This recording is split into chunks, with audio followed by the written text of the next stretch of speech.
You think of Final Fantasy VIII and you think of controversial leveling up systems. Can you believe this game came out in 1999? Let's talk about it. But before I get into it, if you like any of the content that I do, if you could subscribe, it will be much appreciated.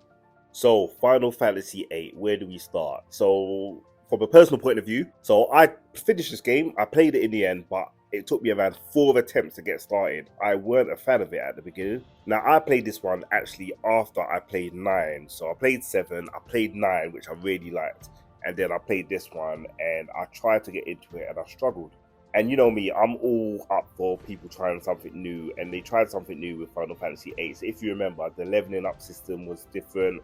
How you got magic was different. I think you had to draw it from enemies, if I remember correctly. And it weren't what I was used to. I'm a simple guy, and I was like, what are they trying to do? But I stuck with it in the end, and I'm glad, because Final Fantasy VIII was a good game.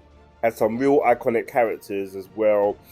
Squall, if I remember, was the main character, and while he weren't no Cloud Strife, he grew on me a little bit. It was a bit of a weirdo, if I remember correctly.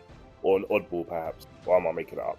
But probably one of the main things about this game, and romance ain't my thing, but it was the whole love story of this game. It was actually pretty, alright to watch and play and listen to, etc. And I certainly think it was one of the better things about the story.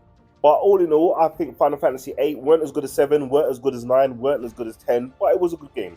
What's your thoughts? Were you a fan of Final Fantasy VIII? Now, I read that this was the first Final Fantasy to have cinematic cutscenes, so it was certainly groundbreaking in that respect. And another thing about this game, it had an iconic weapon. So, 7, you had the Buster Sword, you had the Gunblade with this one, which was quite a good weapon.